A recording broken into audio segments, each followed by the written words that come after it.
going on, people? Welcome back to Nick J. Francis' channel again. Arsenal have just beaten Bodø Glimt 1-0 away from home, and it wasn't a great performance. It wasn't, it wasn't like the 3-0 that we saw before, but it's so difficult to really, no disrespect to them, but it's so difficult to sort of G yourself up and motivate yourself for these types of games because the difference in quality is so vast. You can clearly see a big difference in quality between Arsenal and Bodø Glimt, but they're going to come out and play really hard and go through the gears. And Arsenal didn't really look like they got out of first, maybe second gear. The goal that we got was a little bit lucky. We'll talk about that in a second. But it's really tough to go through the gears when there's such a difference in quality. And you need your opponent to kind of draw those gears out of you sometimes. The squad rotation is really important. I really like that we're rotating the squad and we're getting some of the fringe players ready to step into those Premier League games if it comes to it. Hopefully it doesn't come to it, but this rotation and getting out of this month is going to be really tough without losing players or losing points. But it's the positive is we won 1-0. Very strange goal, great 1-2 with Lokonga and BUKAYO Saka, and Saka has a shot and it kind of deflects off the defender, hits him in his face and goes straight back into the goal. So a little bit of luck there, but it's luck that we've created ourselves with good quality football. Lokonga, I was not convinced with this guy last season. Pre-season, he looked really good. And then in the new season, he's been really class. So good to see him. Fabio Vieira struggled a little bit today. Bodø Glimt were very defensive. There wasn't a lot of space for him to go and kind of express himself like he did last game. But I think, you can see his quality, you can see what he's capable of with little passing and stuff like that, but didn't really shine like he did last time. And that's fine, that's going to happen. We're 6 games unbeaten at the moment. Matt Turner looked really good. On the times that Bodø Glimt did come and play forward, he commanded his box very well. Even the corner at the end, they had a corner right before the end of the game, and he really commanded his box really well then again. So, and again, another player, Matt Turner was another player that in pre-season, just didn't look convinced by this guy. The idea of letting Bernd Leno go and before that letting Martinez go, and I've loved Ramsdale since he's come in, but having Matt Turner come in and replace these guys to me was crazy. And I still think it is crazy, but he did look good. He looked really good. He's impressed me in the Europa League. He's made some really important saves, and all you can do is judge him on his performances. And on performances alone, he's looked pretty good. Big question mark for me over Reiss Nelson. I know he's a talented player. He's a player that I want to see do so well. He just doesn't look confident. I don't know if it's a question of coaching. Reiss Nelson was breaking onto the scene sort of before Smith Rowe and Saka, around the same time. I think maybe even a little bit before. He's older than them, and they've just leapfrogged him. Gabriel Martinelli leapfrogged him. And I don't know if something like that affects his confidence. If you're watching these players younger than you come and take a step over you. The loan spells, he's done okay, but he hasn't really gone anywhere and set it on fire. I'm just not sure about Reiss Nelson. He clearly has ability. He's quick. When he plays at his best is when he's running at players, when he's being direct, when he's, kind of beating a man and cutting on the inside and getting shots off. And at the moment, he didn't really get a chance to do that much today.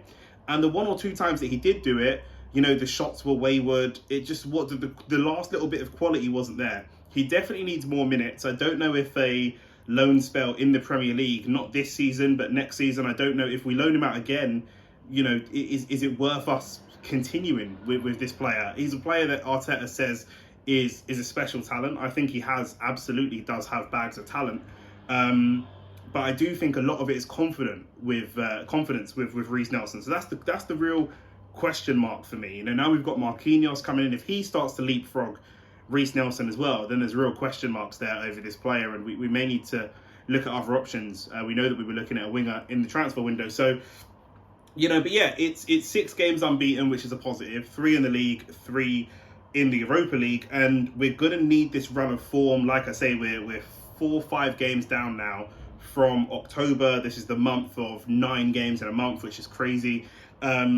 But we need this momentum. It's going to be so important. We want top 4. We want a trophy. Europa League is a good chance for us to get a trophy. But looking at the Champions League standings, there are some big names that could drop down into the Europa League based on who's in 3rd place. And looks like they're probably going to stay 3rd place. We could be seeing Ajax, Atletico Madrid, Barcelona and AC Milan all dropping down into the Europa League, which would be insane. And that would mean that us and United and some of us that might be favourites to go and win this, it's going to be so much more challenging than we might have previously expected.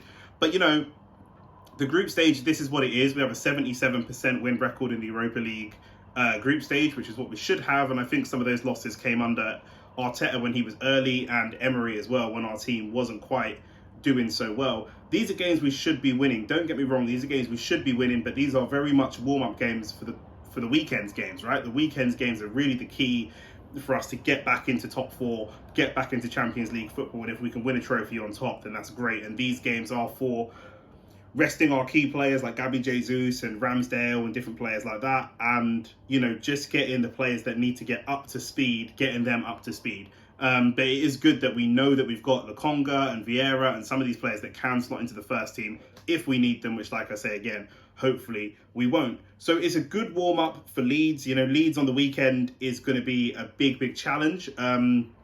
They haven't won a game in 5, Leeds.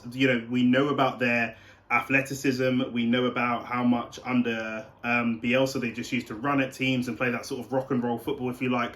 Jesse Marsch has them playing slightly differently, but they still are a really athletic team, Leeds United. So for us, we're going to have to sit deep. We're going to have to move the ball a lot, but it's going to be a physical, grueling game, and that's what we don't, not what we don't want, but that's what we'd ideally stay away from, because we just got so many games in such a short period of time. For me, everything is about the countdown towards the World Cup. After the World Cup finishes, I think the season could be completely reset based on form, transfer window, injuries. Things could look so different. So for me, it's a countdown to the World Cup, and it's about how can we stay unbeaten on the run up to the World Cup.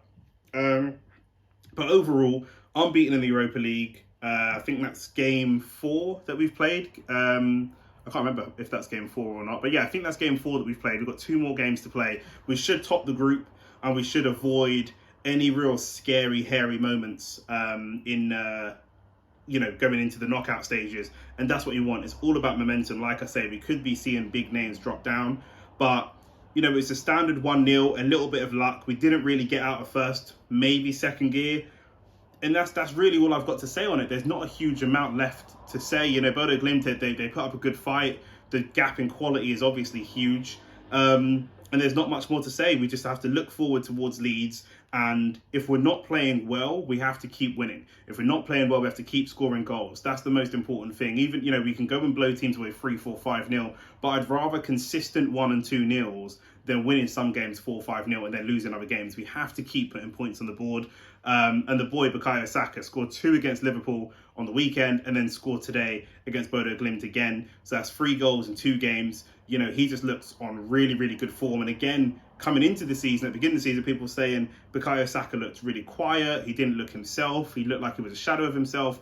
And today, coming into middle October, starting to do that sort of run up to Christmas, and he looks really sharp and is getting amongst the goals, the assists, and just playing really good football. So long may this continue. Long may this run of form continue. We've got to keep trusting the process because it's all going in the right direction. But there are going to be some games where if we are going to not get the 3rd, 4th, 5th gear, if we can just grind out 1 or 2s when we're not playing that badly, that's really the mark of, I don't want to say champions, but that's the mark of a really good team, to keep winning games when you're not necessarily playing that well. And today was a great example of that.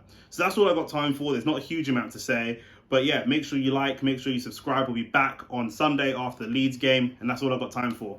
Cheers.